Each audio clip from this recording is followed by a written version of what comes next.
황벽 선사의 전신법용 쉬운 번째 시간입니다. 몸과 마음이 자연스러우며 도에 통달하고 마음을 알아서 본원에 통달한 까닭에 사문이라고 일컫는다.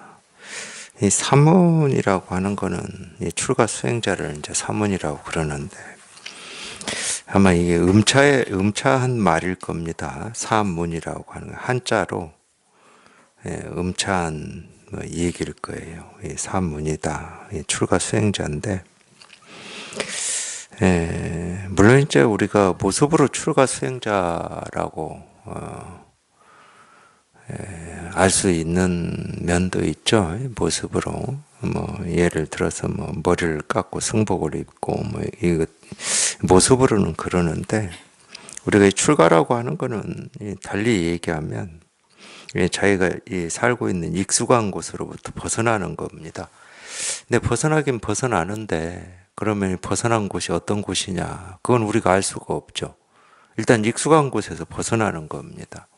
익숙하다 그러면 우리가 보고 듣고 느끼고 생각하고 배우고 익히고 자기도 모르게 훈련된 그런 생활 방식이겠죠. 그걸 우리가 이제 세간이라고 그러는데 이 세간은 그러기 때문에 우리가 분별해서 드러난 세상을 이 세간이라고 그럽니다. 그런 이제 분별의 세상으로부터 벗어나는 걸 이제 출가라고 그러죠. 근데 참 그 중요한 게 하나 있어요. 우리가 이 세간에서는 어떤 거를 이 선택을 할 때, 이 갈등을 하고 선택을 할 때, 지금 있는 걸 버리고 새로운 걸 선택합니다. 그러니까 이 새로운 것을 우리가 알 수 있는 거죠. 어떤 것인지, 어떤 목표라고 해도 좋고, 아직 이루어지지는 않았지만, 가야 될 길이라고 해도 좋은데, 이런 게 충분히 분별을 해서 알 수가 있어요. 근데 이게 출가라고 했을 때는 익숙한 걸로부터 벗어날 뿐이지, 이 벗어난 이 세상 또는 벗어난 삶이 어떤 삶이냐 그건 우리가 알 수가 없습니다. 그걸 안다 그러면 여전히 우리가 이 생각으로 헤아려서 알 수 있는 세계이기 때문에 출가라고 할 수가 없죠. 그래서 어떤 이 출가 수행자다라고 했을 때는 본질적으로는 우리 분별망상에서 벗어나서 분별망상에서 벗어나서 이 분별망상의 세계를 사는 그런 사람을 우리가 출가 수행자라고 하는 거죠. 그럼 그런 출가라고 하는 게 뭐냐를 이제 이 얘기를 해놓은 겁니다. 몸과 마음이 자연스럽다. 자연스럽다라는 말은 억지를 부리지 않는다. 이런 뜻이죠. 억지를 부리지 않는다. 자연스럽다. 뭔가 어떤 목표를 두고 그게 좋은 목표라고 할지라도 목표를 두고 거기에 맞추기 위해서 몸과 마음을 힘을 쓰고 애를 쓰는 것은 자연스럽지 않은 겁니다. 제가 왜 이런 얘기를 해드리냐. 우리가 지금까지 삶에서 굉장히 익숙해진 게 뭐냐면은 어떤 나쁜 목표나 나쁜 뜻이나 나쁜 원을 세우고 그쪽으로 다가가려고 하는 것은 이 세간에서도 옳다고 여기질 않아요. 그거는. 근데 좋은 뜻이라든지 남에게 도움이 되는 일이라든지 이 자기한테도 굉장히 이익이 되는 어떤 그런 이 뜻과 원을 세우고 그걸 향해서 애를 쓰고 노력하고 한 발 두 발 땀 흘려서 걸어가는 것을 세간에서는 최고로 좋다고 여깁니다. 근데 이 출세간에서는 그게 아무리 좋은 일이다 할지라도 그렇게 그 목표를 이루기 위해서 몸과 마음의 힘을 쓰는 것은 자연스럽다고 안 해요. 그걸 불교에서는 유의라고 그러는데 그러니까 출세간에서는 목표가 없습니다. 어떤 좋은 어떤 이 뜻과 이 좋은 목표가 있질 않아요. 왜냐하면 출세간은 그런 알미 다 사라진 거고 그런 알에서 벗어난 거를 우리가 출세간이라고 그러는 거거든요. 그러니까 몸과 마음을 가지고 이 뭔가를 이루기 위해서 애쓰고 노력할 일이 없는 거예요. 출세간은. 그래서 우리가 이제 이 신구의 삼업이라고 불교에서 교리로도 업이라고 하는 말을 이 얘기를 하죠. 불교 교리에서. 근데 이제 업이 뭐냐? 업은 세 가지가 있다. 교리에서 정리해 놓은 겁니다. 신구의 삼업이다. 신은 몸이고 구는 입이고 의는 사실은 마음을 얘기합니다.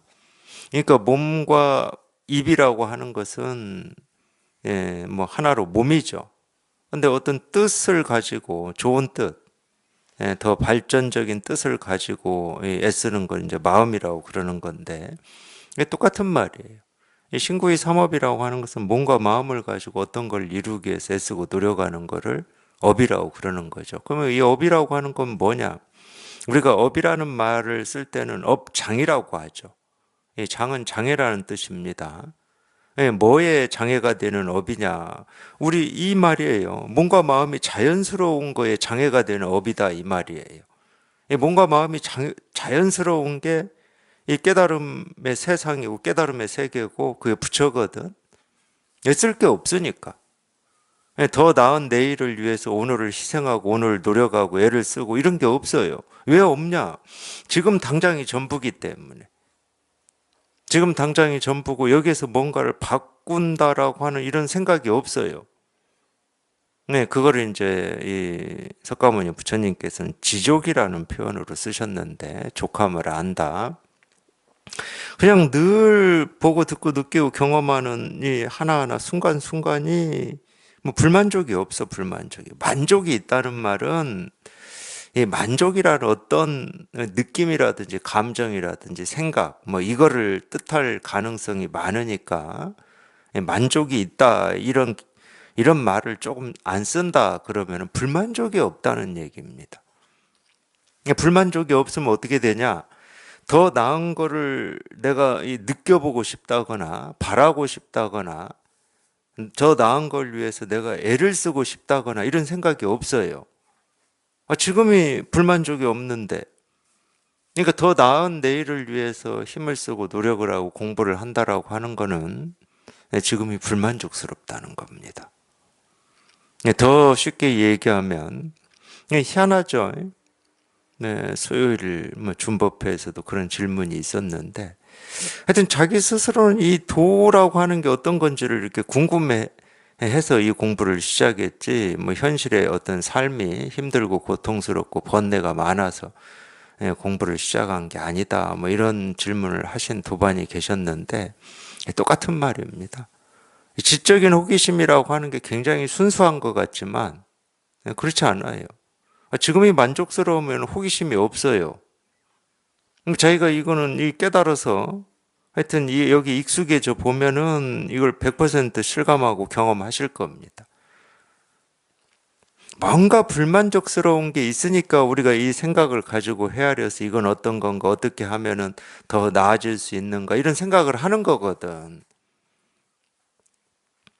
근데 지금이 불만족이 없다 그러면은 사실은 뭐 안 좋게 생각하실 수 있습니다.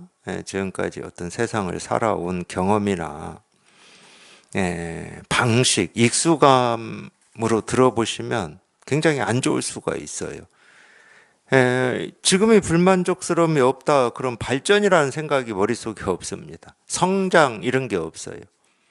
또 이제 이거는 이제 세간에 익숙해진 이제 버릇이고 이제 이 공부를 하셔가지고 이제 여기 이렇게 통하는 이런 경험을 하시는 도반들이 꽤 많이 계시잖아요. 통하고 좀 몇 년 이렇게 공부를 하셨어. 그래도 꾸준히 놓치지 않고 하셨다. 근데 이런 도반들도 가끔 그런 말씀을 하세요. 아직도 좀 자기 공부가 이렇게 뭔가 이렇게 부족한 느낌이 든다. 굉장히 공부하는 태도로서는 괜찮은 태도입니다. 근데 제가 왜 그런 말을 긍정하지 않느냐. 실제로는 자기 스스로가 이 진실, 이 실상을 체험했다 그러면은 아직도 하는 순간 더 남아있는 어떤 게 있다는 생각에 끌려가 버리면 분별이 돼 버리는 거예요. 아직도 내 공부가 부족해. 좋은 태도예요. 그런 태도, 그런 마음가짐으로 공부에 임하는 게 훨씬 이 공부를 더 깊이 할 수 있는 좋은 마음가짐입니다. 근데 아직도라는 이 말에 끌려가시면 안 돼. 아직도 그러면은 벌써 앞으로 더 해야 될 어떤 뭔가가 있다는 이 느낌 같은 게 생기잖아. 아직도라는 단어의 뜻이 그런 거거든. 근데 실제로 저희가 이거를 제대로 체험해 본 분이다. 물론 이제 끌려가죠. 뭐 체험했다고 한 번도 안 끌려갈 수는 없는 일이니까. 근데 아직도 하는 순간 더 남아있는 공부가 있다라고 하는 이 뜻에 끌려가지 마시고 아직도 뜰 앞에 잣나무, 똥 닦는 막대기, 그냥 이 일, 이거 여기에서 그냥 아직도 하는 순간 거기서 딱 끝이 나버려야 돼. 그게 공부거든. 근데 그래서 제가 긍정을 하지 않는 겁니다. 여전히 뭔가 이렇게 끌려다녀요. 그 뭔 말인지 알아요. 당연히 체험하고 공부해온 이 과정으로 보면은 그 너무 당연한 거지. 오히려 체험했는데 아무 일이 없고 끌려다니는 일이 없고 왔다 갔다 하는 일이 없다. 그건 공부하는 게 아니지. 세간에서 벌써 40년, 50년, 60년, 70년을 버릇이 찌들 대로 찌들었는데 그게 뭐 1, 2년 만에 사라질 수 있는 거냐? 절대 아니에요. 그러니까 그런 얘기를 할 수는 있다니까. 그렇지만 더 좋은 이 자세와 태도는 뭐냐? 지금 금방 있었어. 아직도 내 공부가 부족하구나 이런 느낌이나 감정이 있었어. 근데 아직도 하는 순간 거기에서 그냥 그런 감정이나 느낌이 봄눈 녹듯이 사라져야죠. 정멸이 돼버려야 됩니다. 그게 공부거든. 이 공부는 정멸이에요, 정멸. 그런 느낌이나 감정, 더 해야 될 어떤 것이 있다라고 하는 생각, 이게 그냥 그 순간 사라져 버리는 거예요.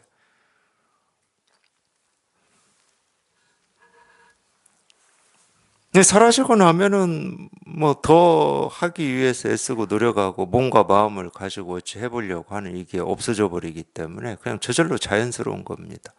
그러니까 자연스럽다는 말은 억지를 부리지 않는다는 거예요. 좋은 뜻을 향해서든 좋지 않은 뜻을 향해서든 뭐 과거를 향해서든 지금을 향해서든 미래를 향해서든 이 몸과 마음을 가지고 애쓰지 않는다는 뜻입니다.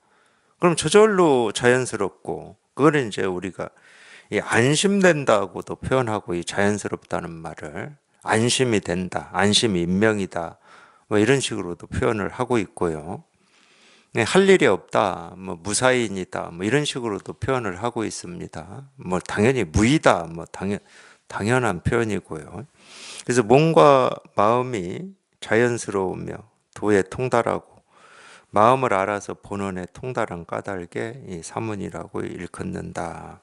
그러니까 이게 이제 우리가 이 출가라는 뜻이고 마음 공부를 한다는 뜻입니다. 우리가 마음 공부를 한다 또는 이 불법을 공부한다. 부처님의 제자로 살아간다. 이런 얘기를 할 때는 반드시 이 부처님이 가르친 이 실상, 이 깨달음에 통달을 해야 되는 거지. 여기 통달하지 않으면은 부처님의 제자로 살아갈 수도 없고, 뭐 모습은 뭐 머리를 깎고 성복을 입고 또는 뭐 신부 옷을 입고 뭐 목사님처럼 차려입는다 하더라도 모습은 바꿀 수 있지만 이 실상에 통달하지 못하면은 뭐 똑같은 거죠. 뭐 분별망상밖에 못하는 거기 때문에 똑같은 겁니다. 그러니까 이제 이 종교라고 하는 게 이 자기 역할을 못하고 좀 이 세속화되다 보면 이 종교가 세속화되는 거는 여러 모습이 있겠지만 이 세간의 삶을 어떻게 사는 게 뭐 최선이고 옳은 삶이고 바른 삶인가 이런 걸 가르치는 게 이 종교의 세속화입니다. 그건 종교의 역할이 아니거든. 그건 종교의 역할이 아니고 이 세상살이의 역할이에요. 이 세상살이에 뭐 우리가 어른이라고 하는 분들이라든지 도덕이라든지 윤리라든지 그 역할입니다. 종교의 역할은 하나밖에 없어요. 그냥 이 실상에 통하는 거. 그러니까 우리 분별망상에서 벗어나는 거 말고는 이 종교에서 해야 될 역할은 없습니다. 그거를 우리가 이제 기독교에서는 거듭난다고 그러고 불교에서는 죽어야 살아난다. 죽는 건 그러기 때문에 지금까지 살아왔던 이 방식이 죽는 겁니다. 이 방식이라고 하는 것은 분별하고 망상하는 습관이에요. 이 습관이 우리 삶의 방식이거든. 그러니까 내 삶이 이렇게 돌아보면 지금까지 살아온 이 삶을 돌아보면 굉장히 기구하기도 하고 다양하기도 하고 스펙타클하기도 하고 이렇게 우리가 기억할 수 있죠. 근데 아무리 다양하고 아무리 기구하고 아무리 이 스펙타클 하다 하더라도 그냥 이 분별의 방식이야. 그냥 간단한 거예요. 쉽게 얘기하면. 이 분별망상이라고 하는 이 방식을 단 한순간도 벗어난 적이 없는 삶이에요.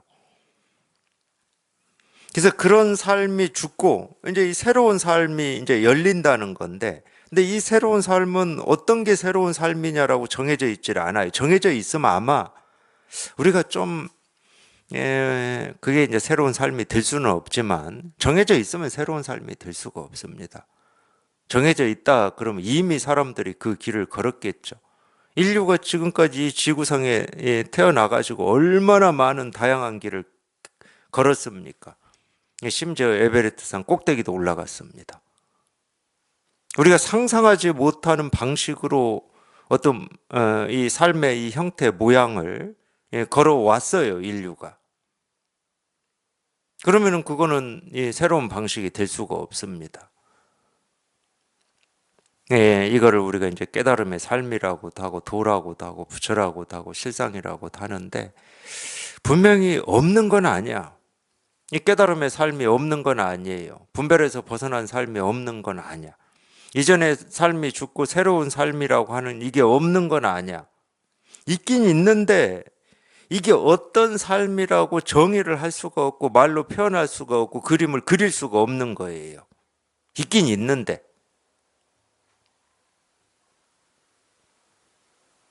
이래야 사실은 우리가 공부할 만한 겁니다. 말로 설명이 되고 그림을 그려서 이런 삶이다라고 정해져 있다. 그거는 조금 좀 그릇이 적어요. 정말 그릇이 적어.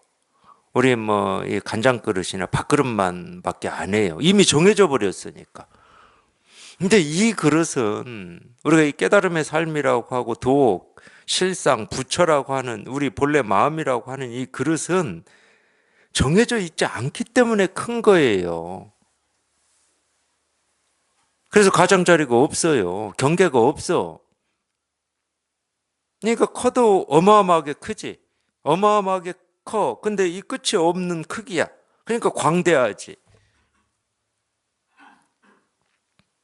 그러니까 한번 해볼 만한 거 아닙니까? 정해져 있는 어떤 삶의 모습이고 삶의 이 형태다. 거기에도 뭐 의미가 없다는 건 아니에요. 네, 세간에서는 의미가 있죠. 근데 그거는 좀 그릇이 적잖아요. 옛날 선사들이 이 공부는 대장부가 하는 공부다 이런 얘기를 하는 이유가 여기에 있거든요. 크기가 광대합니다. 근데 아무리 광대하고 가장자리가 없고 이 우주만 하다 하더라도 이 우주만 하고 이 광대하고 어마어마한 이 크기라고 하는 이게 밖에 있는 게 아니야. 사실은 이러기 때문에 우리가 할 만한 겁니다. 모든 사람이 날 때부터 본래부터 갖추고 있고 쓰고 있는 마음이야. 아무리 커도.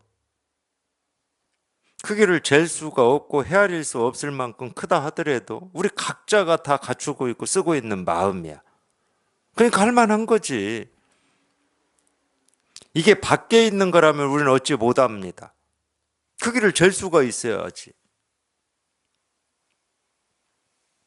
밖에 있는 거라면은 크기를 잴 수가 없기 때문에 실마리를 어디에서부터 풀어가야 될지도 모를 거고, 첫 번째는. 두 번째는 이 입구에 도달했다 하더라도 언제까지 걸어가야 이 끝이 보이는지를 알 수가 없는데 우리가 어떻게 공부합니까? 근데 가끔 도반들이 그런 질문을 하세요. 뭐 심정이야 이해가 되죠. 도대체 언제 끝날지 모르는 이 공부라서 답답하다고 그러십니다. 근데 저는 반대로 얘기해요. 언제 끝날지 모르는 공부이기 때문에 다행이다. 시작과 있고 끝이 있는 공부는 하지 말라니까. 그건 여태까지 해온 공부니까. 그건 세간에서는 하세요. 세간에서는. 마음 공부에서는 하려고 하지 마세요. 어차피 시작과 끝이 없어요. 우리 마음이라고 하고 깨달음이라고 하고 실상이라고 하고 뭐 도라고 하는 하여튼 이런 이름으로 부르고 있는 이 마음이라고 하는 건 시작과 끝이 본래 없는데 내가 언제까지 해야 여기에 통할 수 있고 또 통한 도반들은 도대체 언제까지 해야 더 익숙해지고 이 공부가 끝이 납니까? 이렇게 묻는데 끝내려는 마음으로 마음 공부를 한다. 그럼 시작하지 마세요. 할 필요 없습니다. 그 마음으로 공부하면은 이 마음 공부를 한다고 하지만 마음 공부를 하고 있는 게 아니에요. 오히려 이 마음 공부나 이 불법, 이 깨달음도 이 부처, 이 자기 본래 마음에 누만 될 뿐이야. 본래 시작과 끝이 없는 공부인데 우리 마음이라고 하는 게 시작과 끝이 없어요. 어떻게 해서 생겨났고 어떻게 하면 살아 이런 문제가 아니야. 불생불멸이라고 그러잖아요. 반야심경에서도. 생겨나질 않았다는 거야. 근데 시작을 어찌 알아요? 사라지지 않는다는데 끝을 어찌 아냐고.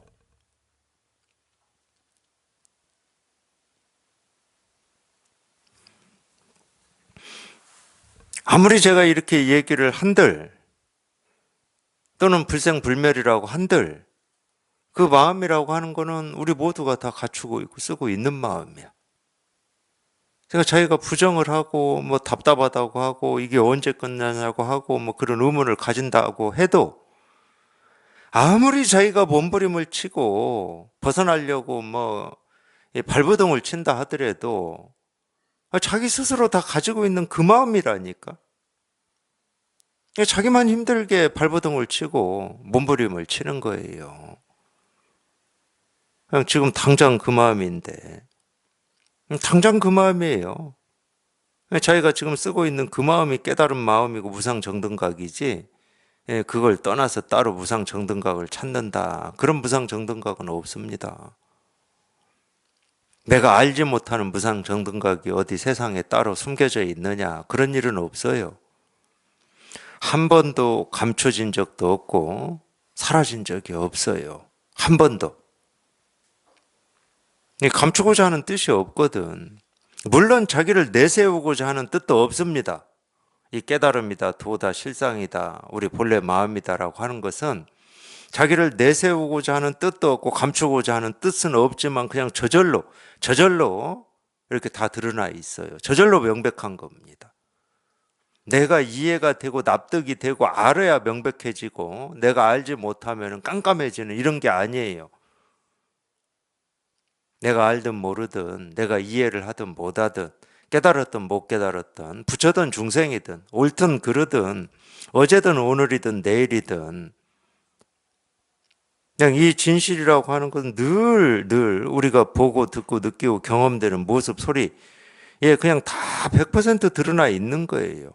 단지 이 진실이라고 하는 것은 우리 육신의 눈으로 볼 수 있는 어떤 모습이 아니고 육신의 귀로 들을 수 있는 어떤 소리가 아니고 우리가 이 자기 의식으로 감지되는 어떤 대상이 아니에요. 의식으로 감지되는 건 전부 대상입니다.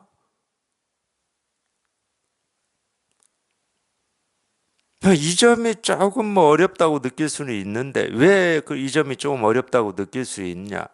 지금까지 평생을 우리는 눈으로 보고 귀로 듣고 몸으로 느끼고 자기 생각으로 헤아려서 이건가 저건가 옳은가 그른가 세모인가 네모인가 동그라미인가 어젠가 오늘인가 내일인가 삶인가 죽음인가 부처인가 중생인가 깨달았나 어리석었나 이렇게만 살아왔기 때문에 모든 걸 이렇게 나누어서 이해하고 아는 쪽으로만 살아왔기 때문에 눈으로 보이지 않고 귀에 들리지 않고 어떤 느낌으로 우리 의식으로 알 수 없는 거다 그러면 막막해져 버리는 거예요. 한 번도 안 해본 거야. 그래서 어려움을 좀 느낄 수는 있어요. 이 익숙함에서 벗어나 있는 거기 때문에. 그것도 우리가 생각으로만 해봐도 자기한테 익숙하지 않은 어떤 것이라고 해서 이걸 어렵다고 할 수는 없잖아. 익숙하지 않을 뿐이지.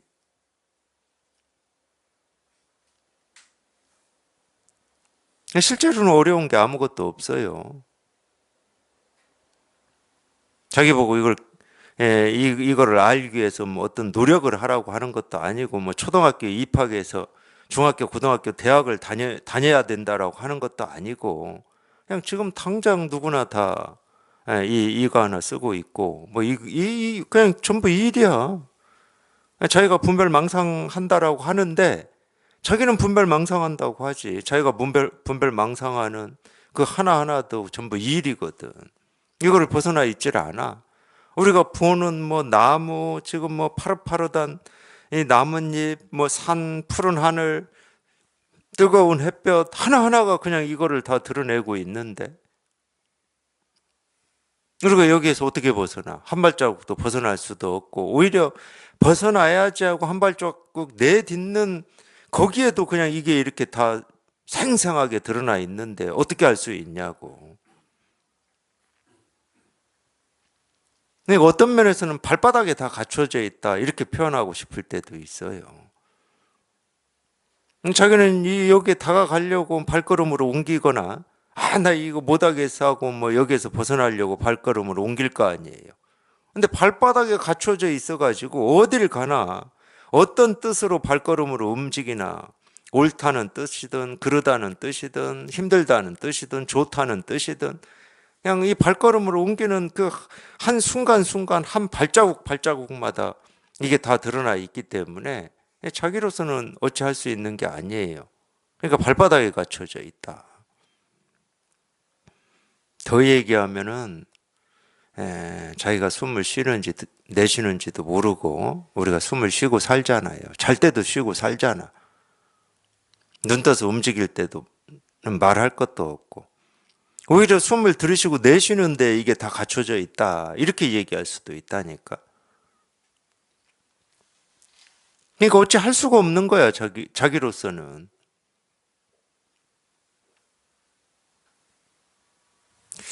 이런 얘기하면은 저도 참 제 고집이라든지 자만심이라든지 이런 게 참 셌구나 이런 생각이 이렇게 떠올라요. 저는 제가 뭐 그런 기질이 있어서 그랬는지는 모르겠지만 이 기독교에서 얘기하는 복종이라는 단어를 굉장히 싫어했습니다. 복종. 당연히 뭐 사람이라면 그런 면이 상대적인 차이가 있다 하더라도 복종 뭐 이런 말 좋아할 사람은 없었겠죠. 누군가한테 또는 어떤 거에 내 스스로가 내 자신이 이렇게 복종해야 된다. 이걸 좋아할 사람은 없겠죠. 그래서 어릴 때부터 저는 이 기독교에는 관심이 없었어요. 어떤 훌륭한 사람 앞에 복종을 해야 된다든지, 뭐 어떤 세상에 복종을 해야 된다든지, 저는 그런 게 굉장히 불편하게 느껴졌어요. 어릴 때부터. 제가 이제 여러 번 말씀드렸을 거예요. 그래서 중학교 때도 장래 직업, 그러면 저는 제가 그 시간에 맞춰서 출근하고 시간에 맞춰서 퇴근한다. 이게 뭔가 불편했어요. 뭔가에 내가 복종해야 되는 것 같고, 그 속에 나를 끼워 맞춰야 되는 것 같은 이런 불편함 때문에 장래 직업란에 쓸 직업이 사실 없었어요. 그러니까 당연히 뭐 기독교라든지 이런 걸 제가 좋아할 리가 없었죠. 그쪽에는 뭐 눈도 안 돌렸습니다. 제가 왜 이런 얘기를 하냐면은 맞습니다. 어떤 대상에 우리가 복종해야 된다. 그거 좋은 거 아니에요. 그러니까 훌륭한 사람이 살아온 삶을 쫓아서 내가 거기에 맞춰서 살아가야 된다든지 이분의 가르침에 맞춰서 내가 살아가야 된다. 그거 좋은 거 아닙니다. 부처님의 말씀을 내가 쫓아서 살아가야 된다. 이게 좋은 거 아니에요. 근데 왜 제가 복종이라는 말을 꺼내느냐. 이 깨달음의 삶이라고 하는 거를 뭐 세간의 의미하고는 좀 다른데 세간의 의미의 복종은 전부 어떤 대상에 내가 복종하는 겁니다. 깨달음의 삶을 얘기를 해봐라. 복종의 삶이거든. 복종의 삶입니다. 어떤 측면에서 제가 복종의 삶이라고 그러냐? 자기를 내세우지 않는 측면에서. 자기를 내세우고자만 하면은 여기에 통해서 이제 여기에 익숙해져 본 도반들은 경험하실 거예요. 이 자기 생각이나 자기 뜻이나 자기 주장이나 자기 옳음을 내세우잖아요. 그럼 철퇴 맞아요. 바로 맞아. 또 내가 내 뜻을 내세우고 내 주장을 내세웠구나. 그래서 기분도 나쁠 거고 좌절을 맛볼 겁니다. 깨달음의 삶이 그런 거예요. 왜? 우리가 세간에서는 이 복종이라고 할 때는 이 상대가 있고 내가 있었어요. 나라고 하는 게 있었어. 나. 그러니까 그때는 어떤 대상에 복종하지 않는 것을 주체적인 삶이라고 생각하고 살았던 때예요. 근데 깨달아서 살아보면은 자기 생각, 느낌, 감정을 쫓아서 사는 것은 또 자기 스스로를 생각, 느낌, 감정에 복종해버리는 겁니다. 그러니까 기분이 나쁜 거야. 근데 분별의 삶에서는 내 생각, 내 뜻, 내 느낌, 내 감정이었기 때문에 이 내 감정, 내 뜻, 내가 옳다고 여기는 걸 쫓아서 사는 걸 복종이라고 생각을 해본 적이 없어요. 그게 복종이에요, 실은. 기분 나쁜 복종입니다. 자기 느낌, 생각, 감정 때문에 떴다 가라앉았다 하고 그것 때문에 시달리고 그것 때문에 번뇌가 있고 갈등이 있다. 그게 굉장히 기분 나쁜 거예요. 그걸 자기인 줄 착각하고 살고 있을 뿐이지. 근데 딱 깨달아 보면 그건 내 실체가 아니야. 그냥 생각이고 감정이고 느낌일 뿐이지. 그게 내가 아니야. 근데 평생을 거기를 쫓아서 감정이 시키는 대로, 생각이 시키는 대로, 느낌이 시키는 대로 그냥 그렇게 살아왔단 말이에요. 그게 중생의 삶이거든. 근데 비로소 이제 거기에서 벗어나서 이제 이 진실에 이렇게 한번 통했단 말이에요. 이걸 확인을 했어. 그럼 이 삶을 살아야 되거든. 여기는 이 자기 생각, 느낌, 감정에 휘둘리는 삶이 아닙니다. 그걸 이제 신약에서도 그런 말을 했죠. 진짜 주인이 돌아오면 주인이 없을 때 주인 노릇 했던 뭐 그런 말이 있잖아요. 이 신하 노릇을 한다고 이런 말이 있죠. 그게 딱 이거야. 주인이 없는 게 아니야. 우리는 지금 다 어느 분이나 진짜 주인이라고 할 만한 이게 있어요. 이 마음이라고 하는 게 있어. 이게 가장 자연스러운 마음이고 편한 마음이고 근심 걱정이 없는 마음이고 두려움이 없는 마음이거든. 이게 만족의 마음이에요. 이게. 그러니까 이걸 해탈이라고도 하고 생사해탈 뭐 이런 얘기를 하는 거지. 이걸 경험한 사람은 자기 생각이라고 하고 느낌, 감정이라고 하는 보통 그렇게 부르고 있는 분별할 때는 그렇게 부르죠. 거기에 내가 휘둘린다? 내가 주인인데 신하에 휘둘리고 사는 거야. 느낌이 딱 그런 거예요. 내가 부려야 되는데 내 생각, 느낌, 감정을 내가 부리고 살아야 되는데 생각, 느낌, 감정이 옛날처럼 분별을 망상하고 이 중생으로 살 때처럼 거기에 내가 휘둘리고 살아. 야, 이게 옳은 거야. 그럼 옳은 줄 알고. 이건 틀린 거야. 그럼 틀린 줄 알고. 너 기분 나쁜 거야. 저 사람이 너를 비난한 거야. 그러면은 또 그런 줄 알고 그거에 대해서 원망하고 미워하고. 그게 중생의 삶이거든.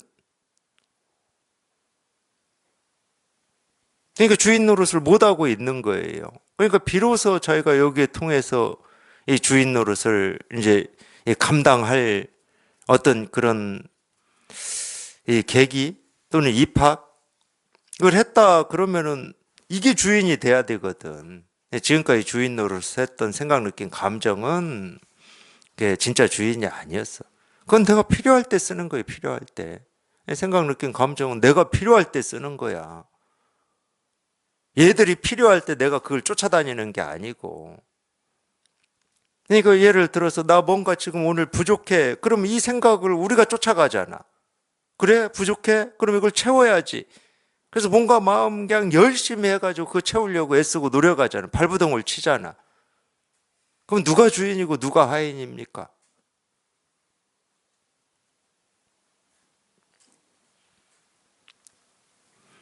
이런 측면에서 이 복종이라고 하는 이 말이 이 세간에서 쓸 때하고 완전히 뒤집어져 버립니다. 이 공부는 복종의 공부구나. 근데 뭐에 복종해야 되냐? 우리가 2500년 전에 고타마 시다르타 아닙니다. 거기에 복종하실 필요 없어요. 그렇다고 뭐 이걸 가르치는 사람한테 복종을 해야 돼? 그럴 필요 없습니다. 저희가 태어날 때부터 조금 더 부족함 없이 갖추고 있는 이 자기라고 하는 게 있어요. 자기. 예, 그 이름을 또 제가 자기라고 부릅니다. 자기 마음에 복종하셔야 돼.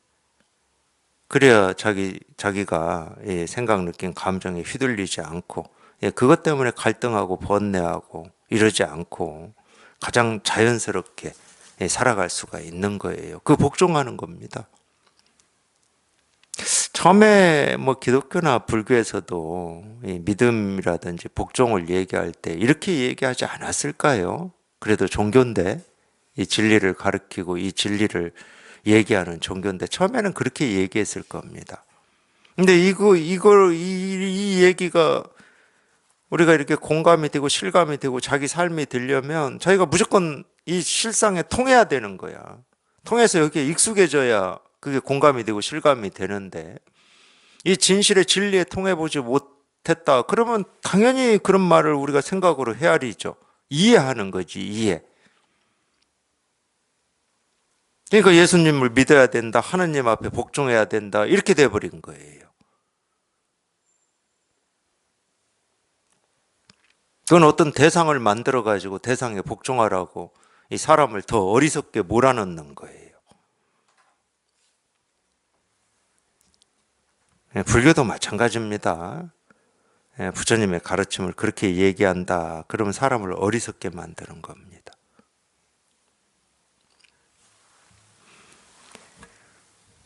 사문이라는 결과는 생각을 쉬어서 이루어지는 것이지 배워서 얻는 것이 아니다. 이게 아주 뭐 어려운 말 하나도 없어요. 실제로는 우리가 처음 들어보는 말은 사문이라고 하는 이 말밖에 없을 건데 생각을 쉬어서 이루어지는 거지 배워서 얻는 것이 아니다. 이 말에서 어려운 거 하나도 없습니다. 이 말 못 알아들을 사람은 한 명도 없어요. 초등학교를 못 나왔다 하더라도 뭐 이 말을 못 알아듣거나 이게 무슨 말인지를 모르는 사람은 없을 겁니다. 뜻은 다 알아들어요. 생각을 쉬어서 얻는 것이지 배우고 익히고 뭐 그렇게 해서 얻는 게 아니다. 이걸 긍정하고 부정하고는 나중 문제고 자기가 긍정 부정은 나중 문제고 이런 말을 못 알아들을 사람은 없는 거지. 제가 왜 이걸 이렇게 강조하는 거냐. 아니 어떤 말인지 어떤 뜻인지를 알려고 하지 마시라는 거야. 이 깨달음을 얘기하고 이 실상을 얘기하고 우리 본래 마음을 얘기하는 데는 어려운 말이 필요가 없습니다. 마음이 뭡니까? 이겁니다. 부처가 뭡니까? 이겁니다. 어려운 말 없잖아요. 근데 이제 이렇게 말을 해놓으면 자기가 지금까지 배운 게 있으니까 지금까지 살아온 어떤 방식이나 습관이 있으니까 아니 뭔가를 깨달음이라고 얘기를 하는 순간 이 깨달음이라고 어떤 거에 내가 다가가기 위해서 애를 쓰고 노력하고 그걸 갈고 닦는다고 그래요. 수행하시는 분들은.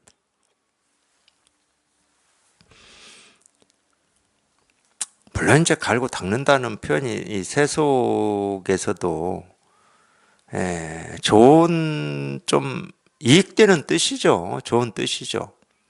예를 들면은 우리가 뭐 어떤 물건을 하나 만들어도 이 표면이 거칠거나 울퉁불퉁 하거나 이거보다는 잘 갈고 닦아서 매끄럽고 부드럽게 하는 게 쓰기에도 좋고 보기에도 좋잖아요. 그런 걸 우리가 갈고 닦는다고 그러죠. 또 이 옥이라고 하는 이 보석에 보물에 붙어 있는 이 돌들, 이 바위들을 다 떼어내서 잘 갈고 닦아서 옥만 이렇게 오롯하게 깨끗하게 옥만 이렇게 딱 만드는 거를 갈고 닦는다고 그러지.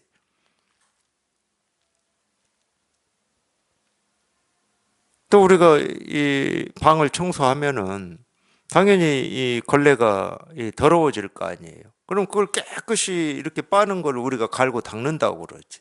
깨끗하게 하는 거니까. 그러니까 세간에서 갈고 닦는다는 말은 좋은 뜻이에요. 그러다 보니까 이 자기의 어떤 생각, 느낌, 감정 중에서도 찌꺼기라든지 그림자라든지 이 화라든지 원망이라든지 이런 걸 잘 갈고 닦아서 좋은 감정, 느낌, 생각만 있게 만드는 거를 원하는 거예요.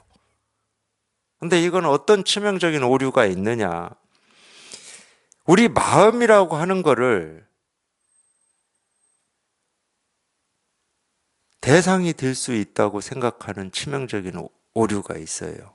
지금 내 마음이 대상이 될 수 있습니까? 이 컵이라고 하는 사물처럼? 아까 제가 했던 예를 들어줬던 이 걸레라든지 이 옥이라든지 이런 것처럼 내 마음을 대상으로 할 수가 있냐고. 생각, 느낌, 감정은 대상으로 우리가 할 수 있습니다. 생각, 느낌, 감정은. 내가 어제 이런 생각을 했어. 근데 이 생각이 참 상대방한테 어떤 오해를 불러일으킬 수도 있고 기분 나쁘게 할 수도 있었네. 우리가 이럴 수 있어요. 생각, 느낌, 감정은. 근데 우리 마음을 생각, 느낌, 감정처럼 그렇게 대상으로 해가지고 판단하고 평가할 수 있냐고. 그러면 수행하는 사람들이 갈고 닦는다는 게 뭐겠습니까? 생각, 느낌, 감정을 갈고 닦는 거예요. 막 화라든지 욕망이라든지. 그러니까 그쪽에서 얘기하는 것은 뭐 식욕이라든지 성욕이라든지 뭐 이런 얘기만 하고 있잖아. 그건 대상으로서 우리가 어찌 할 수 있는 거라니까? 되고 안 되고는 놔두고. 어제 내 행동을 내가 돌이켰어. 그 나중에 또 그 행동이 반복이 되느냐 안 되느냐 이 결과는 놔두고. 일단 대상으로 할 수는 있잖아. 내 견해 대상으로 할 수 있습니다. 근데 우리 마음을 그렇게 할 수 있냐고. 아, 그렇게 하려면 마음이 뭔지를 알아야 될 텐데. 생각, 느낌, 감정은 우리가 어제 그랬어. 어제 내가 이런 생각했어. 이런 느낌이 있었어. 기분이 나빴어. 이렇게 할 수가 있어요. 근데 마음이 뭔지를 알아야 대상을 만들지. 그러니까 갈고 닦는다. 뭔 마음을 갈고 닦겠다는 거예요. 어떤 마음을 갈고 닦는다는 거야. 뭐 더럽고 뭐 좋지 않은 마음? 더럽고 좋지 않은 마음을 내놓으라고 그러니까. 더럽고 좋지 않은 마음이 어떤 건지를 보여주라고. 그러니까 제가 막연하다고 그러는 거야. 그런 분들이. 그냥 막연히 마음을 갈고 닦는데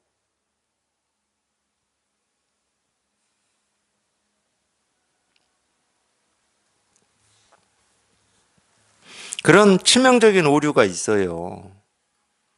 근데 우리가 세간에서는 맨날 이런 대상만 접하다 보니까 또 접하는 것도 자기 생각, 느낀 감정이라고 하는 이런 것만 접하다 보니까 우리 마음도 어떻게 이렇게 잘 절제도 하고 조절도 하고 깨끗하게도 하고 갈고 닦고 이러면은 이 깨달음에 가까이 다가가거나 또는 결국 이 깨달음에 도달할 거라는 이런 치명적인 착각을 한다니까.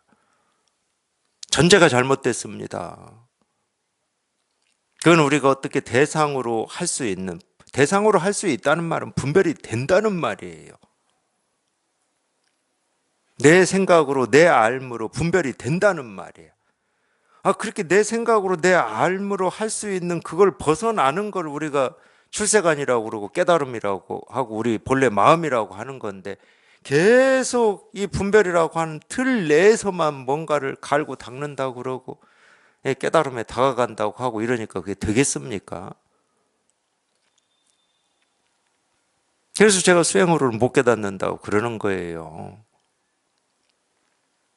이 개인적인 경험만 가지고 말씀드리는 게 아니고 저도 몸부림을 쳐봤죠.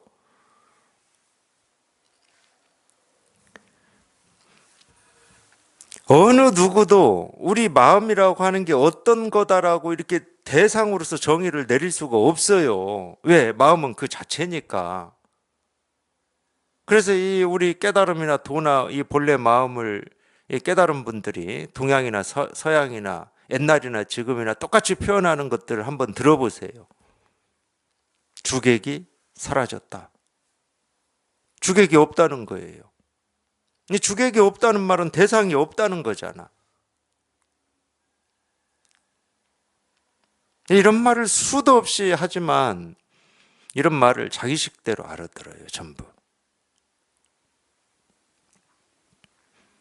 근데 처음부터 마음이 뭔지를 모르지만 이 마음에 통하고 싶은 거고, 이 마음에 우리가 갈증이 있고 목마름이 있는 거지. 모르지만. 알면 갈증이 없습니다. 아는데 무슨 갈증이 있어요?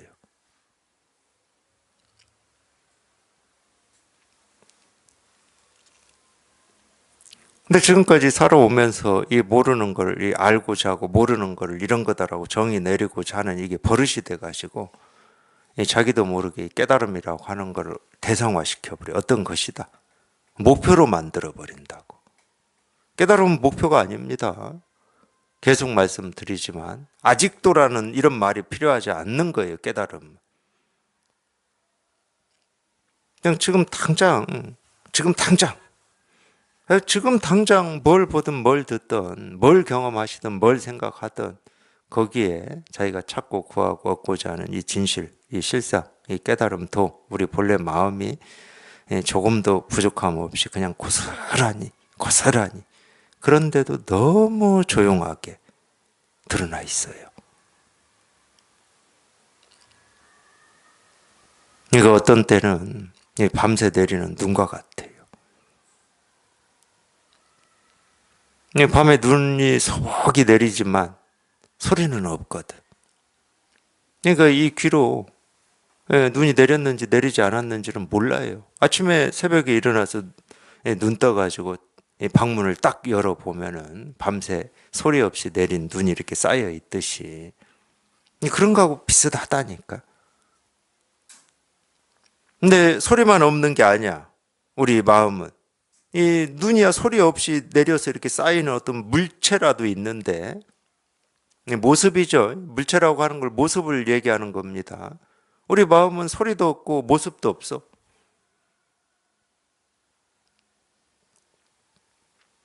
소리도 없고 모습도 없다고 해서 없는 거냐? 없는 건 아니야. 자기 스스로 이렇게 늘 생생하게 분명하게 이렇게 경험을 하는데 우리가 없다고 할 수는 없지. 근데 소리가 없고 모습이 없어. 그러니까 오로지 생각에서 한번 벗어나야 돼. 분별해서 벗어나야 돼. 그걸 우리가 통한다고 그러는 통한다. 여기에 통한다. 이 실상에 통한다. 그냥 여기에 통한다. 그러니까 실상이니 깨달음이니 부처니 이런 말은 몰라도 돼요. 제가 이렇게 가르쳐 드리는 이거는 부처라고 얘기하지 않고 도라고 얘기하지 않고 실상이라고 말하지 않거든. 단지 그냥 이거다. 그냥 단지 이거다. 그냥 일이다. 그냥 이거다. 이름을 얘기하지 않습니다. 그렇다고 이 소리가 깨달음이고 부처고 도냐 그런 말도 아니에요. 이미 소리다 하는 순간 우리는 귀로 들어서 분별한 거예요. 귀로 들어서 안 거야. 소리라고 하는 말 자체가 이 귀로 들어서 알았다는 말이야. 이게 소리다 그러면. 이건 손가락이다 그럼 눈으로 봐서 벌써 알았다는 말이거든. 그걸 가르치고 있는 건 아니에요. 비록 이 손가락이라고 하는 모습을 보여드리고 책상을 두드리는 이 소리를 들려드리지만 그냥 이 손가락으로 가리키는 이 모습에 이 모습 없는 우리 본래 마음이 조금도 부족함 없이 다 드러나 있다. 그러니까 이 우리 육신의 눈으로 이거를 보려고 하지 마세요. 육신의 눈은 당연히 손가락이라고밖에 못합니다. 우리는 그렇게 배워왔어요. 틀리든 옳든 우리는 그렇게 배웠어. 당연히 이건 소리라고 우리는 지금까지 배웠어요. 옳고 그름을 얘기하는 게 아닙니다. 우리는 그렇게 배웠어요. 그러니까 이겁니다. 그러면 이걸 손가락이라고 할 수밖에 없어. 눈은. 귀는 이걸 소리라고밖에 할 수가 없어요. 그러니까 우리 이 육신에 갖추어진 이 눈, 코, 입, 이 귀, 몸, 이 우리 의식으로는 우리가 배우고 익힌 대로밖에 얘기를 못하는 겁니다. 그래서 오늘처럼 맑은 저 하늘을 하늘이라고밖에 얘기를 못해요. 저 하늘을 땅이라고 얘기하면 틀렸죠. 왜? 우리는 그렇게 안 배웠기 때문에. 중요한 겁니다, 이게. 우리가 그렇게 배워서 그걸 옳다고 할 뿐이지, 저 하늘은 하늘인 적은 없어요. 이 손가락도 마찬가지거든. 우리가 그렇게 배워서 이걸 손가락이라고 100% 믿고 장담할 뿐이지, 이 손가락은 손가락이라고 한 적이 없습니다.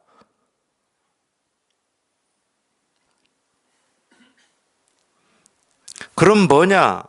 이 손가락은 지금 이날 이때까지 단 한 번도 예외 없이 우리가 그렇게 찾고 구하고 얻고자 하는 그 실상, 도, 깨달음, 진실을 이 모습 그대로 다 보여주고 있었던 거예요. 신기하게도. 한 번도 상상해보지 못해 하셨겠지만, 내가 살면서 지금까지 보았던 이 모습, 들었던 소리, 몸으로 느꼈던 이 느낌, 온갖 생각들이 단 한순간도 예외 없이 자기가 그토록 애타게 찾고 있었던 이 진실, 실상, 깨달은 본래 마음을 조금도 부족함 없이 다 보여주고 들려주고 실현하고 있었던 겁니다. 이게 놀라운 사실이에요. 불가사의한 일이고, 굳이 얘기하면 신령스러운 일이, 이게 신령스러운 일이죠. 그렇기 때문에 부처님이 영산회상에서 꽃한송이도 드셨고,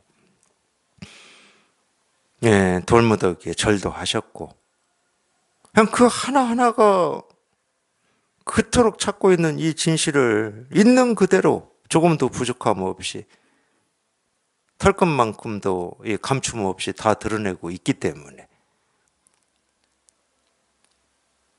깨달음이라고 하는 어떤 것이 어떤 것 그러면 이미 대상이 돼버리는 겁니다. 내가 알지 못하는 이 깨달음이라고 하는 어떤 것이 따로 있는 게 아니에요. 그래서 이제 뭐 그런 얘기도 제가 가끔은 합니다. 저도 오만했다고 그랬잖아요. 수행을 통해서 이 깨달음에 다가가려고 하는 건 기본적으로 오만한 자세입니다. 내가 깨달음으로 다가가려고 하는 거거든. 굉장히 알고 보면 겸손한 것처럼 들릴 수 있는데 오만한 거예요. 우리가 이 물질 세계라고 하는 세계를 인간의 이 의식을 가지고 더 많이 알고 더 많이 정복하려고 하는 거하고 똑같은 방식이에요. 그거는. 이 세상에서 배우고자 하는 자세가 아닙니다. 근데 이 마음 공부는 안 그래요. 이 마음 공부는 내가 찾고 있는 이 진실을 누가 가르쳐 주고 있냐? 내가 지금 보고 듣고 느끼고 경험되는 이 세상이 가르치고 있어. 이 세상이 이미 실현하고 있어. 단 한 번도 예외 없이 내가 태어나기 전부터 실현하고 있었어. 자기는 할 거라고는 뭐만 하면 되냐? 이 세상이 실현하고 있는 자기가 찾고 있는 이 진실을 볼 마음만 있으면 돼. 자기가 할 거라고는. 내가 여기에 다가가려고 하면 안 돼. 적어도 배우고자 하는 마음가짐이죠. 이 세상이 이미 다 실현하고 있는 걸 이날 이때까지 내가 엉뚱한 것만 바라보고 살았다니까.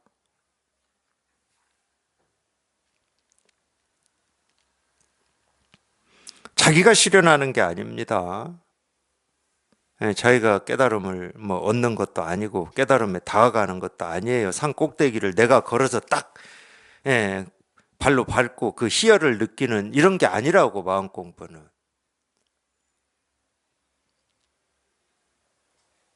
이미 온 세상에 이 실현되어 있고 이미 펼쳐져 있는 이 진실을 내가 그냥 겨우겨우 한번 실감하는 겁니다. 그러니까 이런 거 있잖아요. 종교에서.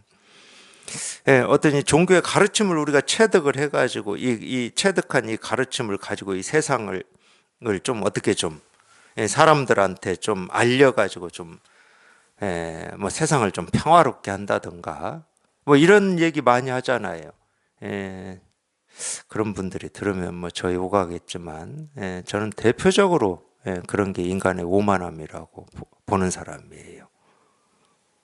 그런 게 아닙니다. 우리는 세상에서 배워야 되는 사람들이에요. 그러기 위해서 이 세상에 이 몸을 가지고 온 겁니다. 내가 세상에 내가 알고 있는 어떤 걸 가지고 전파하려고 온 사람들이 아니에요.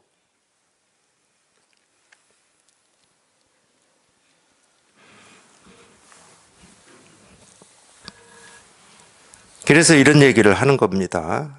생각을 쉬어서 이루어지는 것이지 배워서 얻는 게 아니다. 세간은 다 배워서 뭘 합니다. 배워서 이 배움을 가지고 뭐 세상을 뭐 어쩌저쩌 해요. 사람 관계도 전부 배워서 어쩌저쩌 하는 거고. 그건 세간이에요. 세간. 출세간은 그런 공부가 아닙니다. 이미 실현하고 있고 이루어져 있기 때문에 손댈 것도 없고 바꿀 것도 없고 애쓸 것도 없고 노력할 것도 없고 생각으로 헤아려서 취하고 버릴 것도 없어요. 그냥 우리는 배우기만 하면 돼요. 근데 제대로 배우려면 반드시 이 배움에 한번 통해야 돼. 이 배움에 통해야 됩니다. 그냥 온 우주가 나 하나 깨달으라고 모습, 소리, 색깔로 지금 이날 이때까지 지금도 앞으로도 이 진실 하나만을 이 모습, 소리, 색깔로 다 보여주고 있구나. 여기에 통해야 돼. 통해야 배움이 시작되는 겁니다. 안 통하면 배움이 시작될 수가 없지. 그냥 이 세상은 그냥 분별되는 모습으로밖에 안 보일 건데, 어제 오늘 내일로 옳고 그른 일로 좋고 싫은 일로밖에 안 보일 건데 거기서 뭘 배울 겁니까? 그대들은 지금 마음 먹고 일부러 마음을 찾고 타인의 집에서 배워서 얻으려고 할 뿐이니 어떻게 얻을 때가 있겠느냐. 그렇게 해가지고는 평생을 해도 배울 수가 없어요. 옛사람의 마음은 날카로워서 한마디 듣자마자 곧장 배움을 끊었다. 그러므로 배움을 끄는 할 일 없이 한가로운 도인이라고 일컫는 것이다. 이 배움을 끊었다, 이게 이제 아라한인데, 아라한의 뜻이 무악절악이라는 뜻입니다. 우리말로 하면은 배움을 끊었다. 이제 배울 일이 사라졌다, 이제 이런 말인데, 그게 이제 아라한이에요, 아라한. 당연히 그렇죠, 당연히. 이미 다 실현되어 있는데 뭘 배울 겁니까? 익힐 것도 없어요. 근데 단지 이제 무슨 문제가 있냐면은, 육조단경에서 이제 육조 스님이 돈수를 말씀하셨거든. 그냥 단박에 그냥 통하면은 모든 게 다 끝나요. 단박에, 통하는 것도 단박에 통해. 그러니까 그냥 이게 모습으로만 보였죠. 이 컵이라는 이름으로만 우리가 알고 있다가 어떤 자기의 어떤 이 목마름이나 갈증을 가지고 이제 이런 설법을 듣거나 이런 공부를 해 보면 어느 때 그냥 문득, 그냥 어느 때 정말 문득 그렇습니다. 문득 그냥 이 컵이라고 하는 이 물질, 이 컵이라는 이름이 내가 그토록 찾고 구하고 얻고자 했던 이 실상도 깨달은 부처를 다 보여주고 있는 거야. 조금도 부족함 없이. 그렇게 문득 깨달아 버려요. 문득 깨달으면 아무것도 없어. 뭐라고 할 게 없어. 그러니까 돈수지. 근데 무슨 문제가 있냐면은 우리 이 사람은 지금까지 자기가 이 분별망상으로 살아온 세월이 있잖아요. 세월. 그 세월이라고 하는 것은 그만큼 그 버릇에 익숙해졌다는 얘기입니다. 이 버릇이라고 하는 건 내 의지와 뜻을 벗어난 거예요. 자기가 의지와 뜻이 있다 하더라도 그냥 어느 순간에 확 그렇게 해버립니다. 버릇대로 해버려요. 그러니까 이제 이 공부하는 사람에게는 이 버릇이 있기 때문에 이 버릇이 녹고 없어지는데 시간이 필요한 겁니다. 딱 그 문제예요, 그 문제. 이 깨달으면은 이 점차가 없어요. 단계가 없어. 그냥 문득 깨닫고 모든 게 끝납니다. 근데 이 버릇이 사라지는 시간이 필요한 거예요. 근데 배울 건 없습니다. 버릇이 사라지는 것 뿐이지 뭘 배워서 버릇이 사라지는 건 아니야. 그냥 자기가 체험한 이 진실 실상에 관심을 가지고 꾸준히 이렇게 공부하시다 보면 이 버릇이라고 하는 게 이렇게 녹아요. 녹는 이런 경험들을 합니다. 아무리 버릇이 녹고 사라진다 하더라도 자기가 처음 체험한 이거는 변함이 없어. 이건 변하는 게 아니거든. 근데 버릇이 사라지고 녹음에 따라서 그냥 자기가 체험한 이게 더 분명해지고 밝아진다. 이거는 분명합니다. 그거는. 예, 그냥 이 진실을 가리는 건 우리 이 분별망상하는 버릇밖에 없거든. 그러니까 이제 이걸 체험하시고 그냥 꾸준히 이렇게 공부를 하시다 보면 자기가 뭘 더 알아서 배워서 뭔가를 더 뭐 얻어지고 분명하고 명백해지는 게 아니고 그 버릇이 사라져서 그냥 이 진실이 분명해진다. 딱 그거밖에 없어요. 그거밖에. 그러니까 반드시 여기 한번 이렇게 통해 보셔야 돼.